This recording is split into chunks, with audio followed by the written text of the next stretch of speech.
נושא השיעור הפעם הוא התיכון של מוצאי שבת, הסיבה והפתרון. מה הסיבה שיש דיכאון ומה הפתרון לדיכאון הזה? יש הרבה אנשים, מגיע מוצאי שבת, מרגישים מועקה, חוסר, דיכאון. למה זה קורה? כדי לדעת למה זה קורה, יש משהו שאנחנו צריכים ללמוד מפרשת תזריע. כשאת זה אנחנו נלמד ונבין, נדע מה הסיבה לדיכאון, ובהמשך גם נדע מה הפתרון לדיכאון. בפרשת תזריע אנחנו לומדים על טומאת לידה. אישה שיולדת בן או בת, שיולדת בן יהודי, בת יהודי, היא נהיית טמאה. וכאן נשאלת השאלה, טמאה? למה? השכל שלנו אומר שלא רק שהיא לא צריכה להיות טמאה, היא צריכה להיות קדושה. וכל ילד נוסף שהיא מביאה לעולם, היא צריכה להיות עוד יותר קדושה ועוד יותר קדושה ועוד יותר קדושה. אנחנו יודעים שיש מלון 3 כוכבים ויש מלון 5 כוכבים. ככל שהמלון הוא יותר מיוחד ויותר משוכלל, יש לו יותר כוכבים. ממילא, אישה שהביאה 3 ילדים יהודיים לעולם, אז יהיה לה 3 כוכבים. אישה שהביאה 5 ילדים, יהיה לה 5 כוכבים. אישה שהביאה 6, 7, 8, 9 ילדים, עם כל ילד נוסף שהיא מביאה, היא צריכה להיות קדושה יותר. ועוד יותר קדושה ועוד יותר קדושה. טמאה? למה? מה ההסבר לזה? אז למעשה בשיעור הקודם של פרשת שמיני, שמדבר על הנקודה הזאת של מה יותר דתי, כך יותר פטריוט יהודי, מסביר את הנושא הזה די בהרחבה. אבל גם בשיעור הזה אנחנו מדברים על אותה נקודה, שהיא בעצם המשך לשיעור הקודם. אז אנחנו צריכים הרי לדעת, שמה שכתוב בגמרא, במסכת נידה, דף ל עמוד ב', כתוב שמה שהעובר נמצא במעי אמו, מלמדים אותו את כל התורה כולה. כתוב שמה גם שהוא רואה מסוף העולם ועד סופו. רואה כל מה שקורה, יש לו רוח הקודש.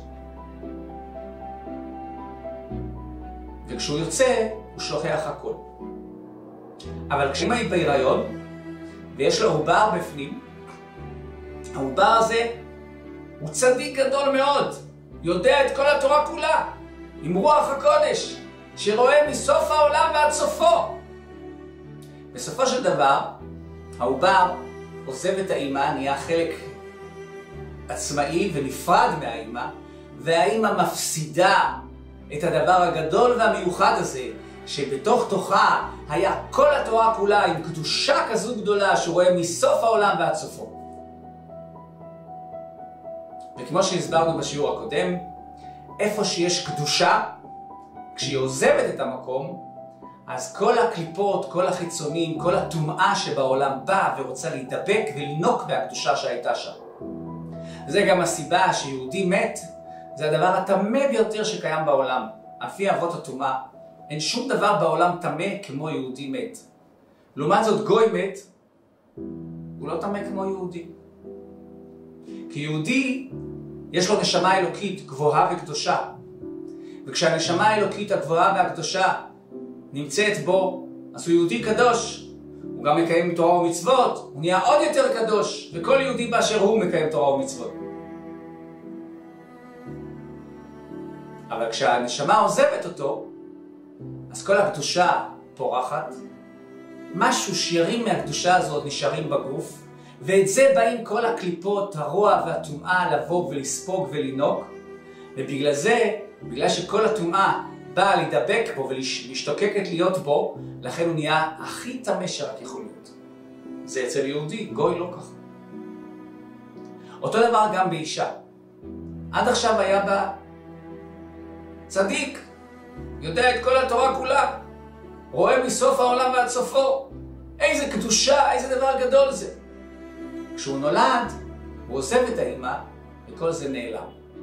ברגע שהוא עוזב את האמא, וכל זה נעלם, אז אין לאמא את הקדושה שהייתה לה קודם, היא הפסידה את הקדושה הגדולה הזאת, משהו בכל זאת נשאר, ולמשהו הזה באים כל הקליפות, כל החיצונים וכל הטומאה להידבק, ולכן האמא אחרי לידה עד כמה שהיא עשתה דבר גדול ונאצל ביותר, שעל זה הייתה צריכה להיות קדושה יותר ויותר ויותר, אבל כל הטומאה שבאה ומצליחה להתלבש שם, הופכת את האמא לטמאה, ובגלל זה אנחנו לומדים בפרשת השבוע מה כל התהליכים שהיא צריכה לעשות כדי להיות טהורה. אם אנחנו רואים את הדברים בצורה כזאת, שהאמא שהייתה קדושה, אבל הקדושה עזבה אותה, ובגלל שהקדושה עזבה אותה, אז כל הקליפות והטומאה נדבקים בה. אז מה קורה איתנו בשבת? שבת זה הרי יום קדוש. שבת יש ליהודי נשמה יתרה, מלבד הנשמה האלוקית שיש לו כל השבוע, שהיא נשמה גבוהה וקדושה, בשבת יש לו עוד תוספת, נשמה יתרה על מה שהיה לו כל השבוע. וברגע שהשבת יוצאת, הנשמה היתרה עוזבת אותו. הקדושה של השבת עוזבת אותו. אז אם הייתה פה קדושה, נשמה יתרה, שבת, והיא עוזבת את היהודי במוצאי שבת, אז לכאורה גם הוא צריך להיות טמא. כל מוצאי שבת צריכים להיות טמאים. למה לא כל מוצאי שבת נהיים טמאים? התשובה היא שאומנם זה נכון שהקדושה עוזבת אותו והשבת חולפת, אנחנו חוזרים לימות החול, אבל זה לא עוזב אותו לגמרי, משהו נשאר. בגלל שהמשהו נשאר, לכן המשהו הזה גורם שהטומאה והחיצונים והקליפות לא יכולים להידבק ביהודי. אמנם הקדושה עוזבת, אבל לא לגמרי. מה שנשאר זה מספיק חזק כדי לגרש את כל החיצונים, את כל הקליפות ואת כל הטומאה, ולכן היהודי לא נהיה טמא עם כל מוצאי שבת. אבל זה מדובר ביהודי שבאמת דואג להחזיק את הקדושה אצלו, ולהביא לכך שהקדושה של השבת תמשיך ותלווה, לפחות חלק ממנה, למשך כל ימות השבוע. אבל יש מצבים שזה לא קורה. הקדושה לא מספיק מלווה את היהודי, ואז הוא מרגיש כמו חור בלב. מה זה חור בלב? כמו שתי יהודים שהם היו חברים קרובים בלב הנפש, ופתאום אחד נפטר. ברגע שהוא נפטר, היהודי השני מרגיש חור בלב, חוסר, חלל, משהו שהיה לו נעלם. תחושה נוראית, מועקה, דיכאון, כאב. את אותו דבר מרגיש יהודי בכל שבת. אם הוא לא ניצל את השבת, ואם הוא לא ידע לסחוב את הקדושה של השבת לימות החול, אז הקדושה של השבת שעזבה אותו, משאירה לו חור בלב, מועקה, דיכאון, שהוא לא יודע לצאת מזה. הוא לא נהיה טמא, כי בכל זאת משהו נשאר עם כל הדיכאון ועם כל המועקה ועם כל החור בלב, אבל דיכאון יש לו. ואיך יוצאים מזה? אז אנחנו צריכים לדעת, הנשמה של היהודי היא קדושה, קדושה מאוד, רוחנית, מופשטת, אנחנו לא מבינים אפילו מה זה, דבר נעלה ומיוחד. אבל אם הבן אדם לא יאכל, הנשמה תפרח ממנו, וימות. האוכל זה דבר גשמי, לחם, בשר, ביצים. דבר גשמי מאוד, אין לו שום קשר כמעט עם הרוחניות. אבל עד כמה שזה כך, כשאוכלים את זה, זה מה שגורם שהנשמה הרוחנית, הגבוהה והקדושה והמיוחדת, היא תמשיך לשרות בגוף האדם, ולא בגלל היעדר אוכל, היא תפרח ממנו. רואים שאוכל זה דבר שקושר את הרוחניות עם הגשמיות. קושר את הנשמה האלוקית, הרוחנית, הקדושה והגבוהה, עם הגוף היהודי הגשמי. זה לא רק להישאר בחיים, שהנשמה תישאר בו, אלא גם הקדושה של השבת, כדי שהיא תישאר באדם, זה על ידי סעודה. וזה מה שעושים בסעודת מלווה מלכה, סעודה רביעית. כשהשבת יוצאת, זה לא השבת יוצאת וגמרנו, אלא נשארים ויושבים לאכול מלווה מלכה, סעודה רביעית.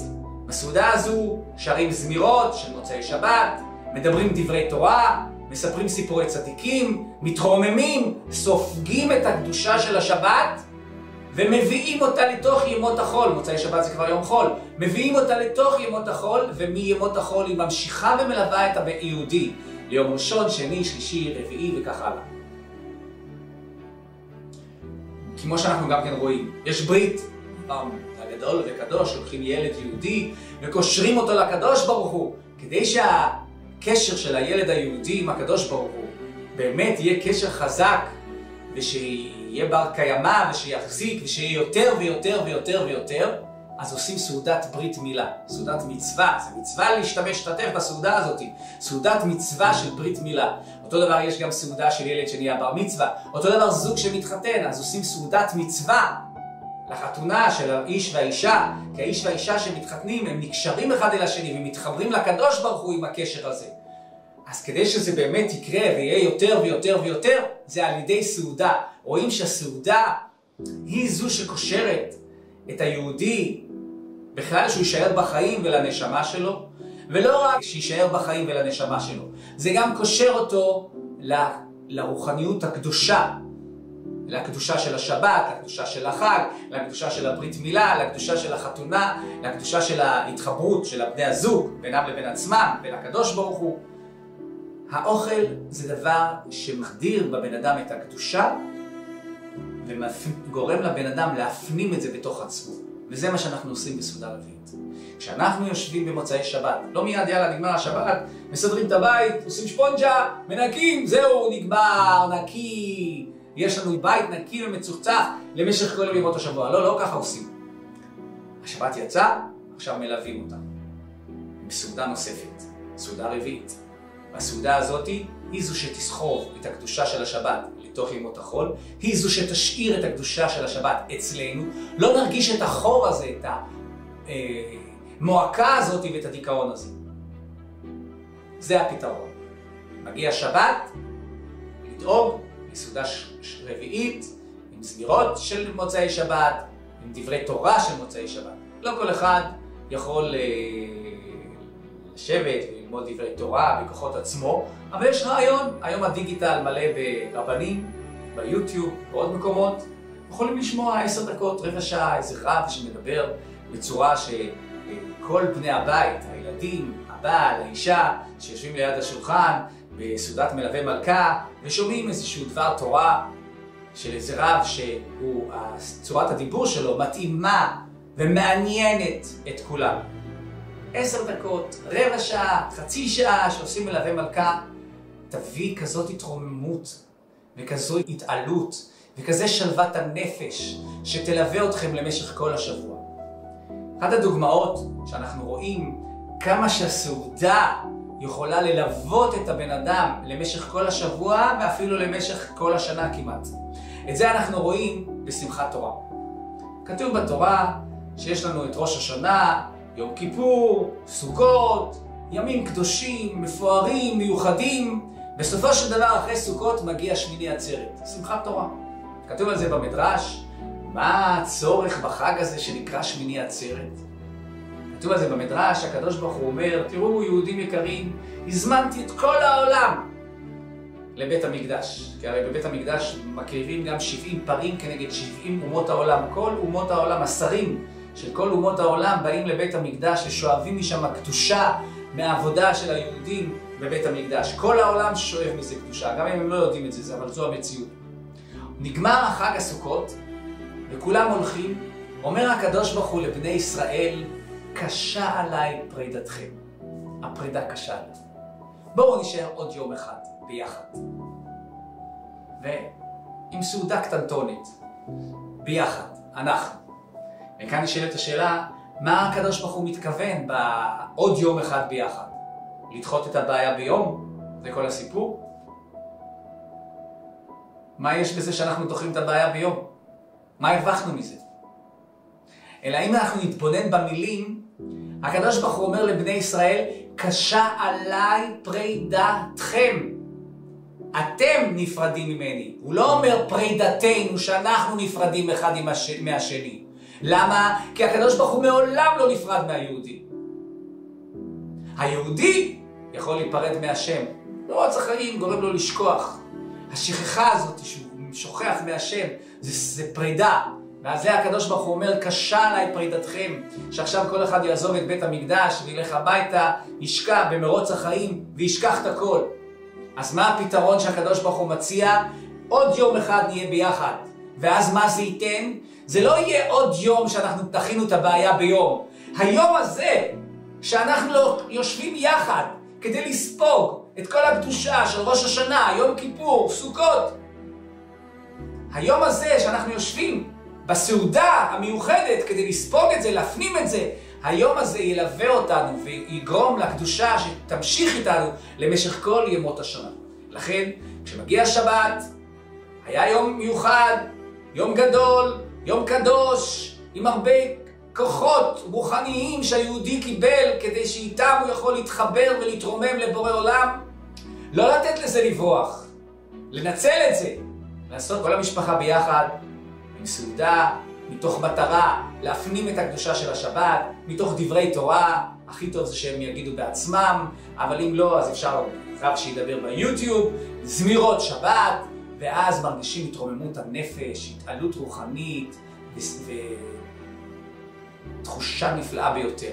אפשר גם כן לעשות כמו אחרים, ללכת, לרקוד, להתהולל.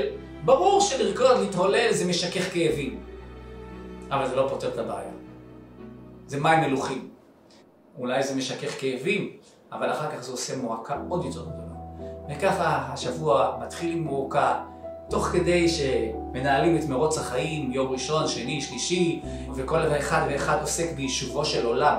יישובו של עולם שהולך לעבודה, עובד, מייצר, מביא אוכל הביתה, דואג למשפחה, דואג לילדים. גם זה מצוות, גם זה דבר קדוש, גם זה מרים את הבן אדם בחזרה, מחזיר אותו כאילו למצב הרוחני היותר גבוה ממה שהוא נמצא במוצאי שבת אחרי הפער שנפער בתוכו כתוצאה מכך שהשבת יצאה ממנו. ממילא הזו זה מרגיע אותו. אבל למה רק לעסוק בכיבוי שריפות ומשככי כאבים? אפשר את הקדושה של שבת לקחת על ידי סעודה רביעית, רבע שעה, חצי שעה, מתוך התרוממות הנפש, ואז מרגישים הרגשה נפלאה בשבת, כל ימות השבוע, וממילא כל שבת מהווה מדרגה לעלייה רוחנית יותר גבוהה בשבת הבאה. וככה היהודי הולך ומתעלה משבת לשבת, מתוך עושר, מתוך נחת, מתוך שמחה, מתוך התחברות לבורא עולם, מתוך שהוא מרים את עצמו ואת כל המשפחה שלו לקשר הרוחני המיוחד במינו שיש בין יהודי לבורא עולם. השם יעזור שכל אחד ואחד יזכה לנחת מהילדים, לספוג את קדושתם של החגים, המועדים, והתעלות רוחנית בתורה, ביראת שמיים, ושיהיה לכם סייעתא דשמיא בכל מה שאתם צריכים.